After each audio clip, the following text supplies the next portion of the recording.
ఒక మంచి కథ. ఆశ మనిషిని బతికిస్తుంది, ఆలోచన ముందుకు నడిపిస్తుంది. చిన్న కథ ద్వారా తెలుసుకుందాం. ఏ పాపం తెలియని ఓ పేద యువకుణ్ణి రక్షక భటులు తీవ్రవాదిగా పొరపడ్డారు, ఖైదీ చేశారు. ఆ హఠాత్ పరిణామానికి యువకుడు ఎంతో కలవరపడ్డాడు, తీవ్ర నిరాశకు లోనయ్యాడు. తననే నమ్ముకొని జీవిస్తున్న ముసలి తల్లిదండ్రులు అనాథలవుతారని కుమిలిపోయాడు. దానికి తోడు ఉన్న కొద్దిపాటి పొలాన్ని దున్నేవాడు లేక అది బిడ్డుపడిపోతుందంటూ తండ్రి నుంచి అందిన లేక మరింత కుంగతీసింది. మరణమే శరణమనిపించింది. అంతలో అతడికి రామాయణంలోని వాల్మీకి మహర్షి చెప్పిన జీవన్ భద్ర అని పశ్యతి, బతికి ఉన్నను సుఖములు బడాయించవచ్చనే మాట గుర్తుకొచ్చింది.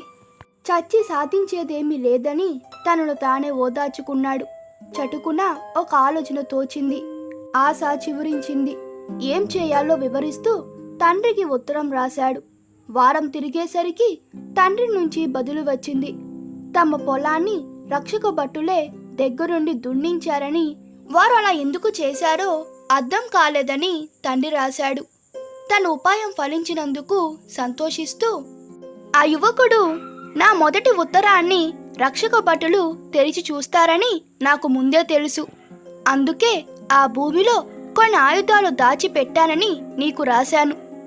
ఇప్పుడిక నీ వదులు చూసి ఓపిక చేసుకొని విత్తనాలు జల్లు అని రాశాడు. ఆశ మనిషిని బతికిస్తుంది, ఆలోచన ముందుకు నడిపిస్తుంది. అదే ఈ కథలోని సందేహం. Man search for meaning.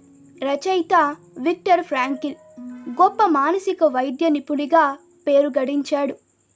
ఆయన ఒకరోజు అర్ధరాత్రి పూట ఓ మహిళ ఫోన్ చేసింది. తాను ఆత్మహత్య చేసుకోబోతున్నట్లు చెప్పింది. జీవితంలో తాను సర్వస్వాన్ని కోల్పోయానని, ఇక బతకాలని లేదని చెప్పింది. ఆమెను అనునయిస్తూ విక్టర్ దారుణమైన ఆ నిర్ణయానికి గల కారణాలు రాబడ్డాడు. జీవితం ఎంత విలువైనదో వివరిస్తూ ఆమె తన సమస్యలను ఎలా అధిగమించాలో చెప్పాడు. బతకడానికి ఎన్ని రకాల దారులున్నాయో చెబుతూ ఆమెతో చాలాసేపు చర్చించాడు. చాలా రోజుల తర్వాత ఆమె విక్టర్ని కలిసింది. తాను చెప్పిన ఏ అంశం ఆమెను ఓదార్చిందో, ఏ అంశం బాగా నచ్చి తన ఆలోచనను మార్చుకునేలా చేసిందో తెలుసుకోవచ్చా అని విక్టర్ ప్రశ్నించారు.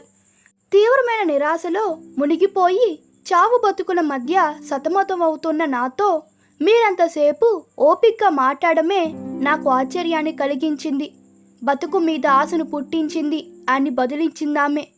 సాటి మనిషికి సహాయం చేయలేకపోయినా కనీసం వారి కష్టాన్ని ఓపికతో విని 4 మంచి మాటలతో, ఓ చక్కని ఓదార్పుతో, ఓ చల్లని స్పర్శతో మనం భరోసా ఇవ్వగలిగితే ఒక జీవితాన్ని నిలబెట్టగలుగుతాం. బతకడమే కాదు, నలుగురిని బతికించాలన్న ఆలోచనతో జీవించడమే మనిషి బతుక్కి పరమార్థం. ఈ కథ మీకు నచ్చినట్లయితే మీ అభిప్రాయాలు కామెంట్ తెలపండి. Please like, share and subscribe to my channel. Thank you.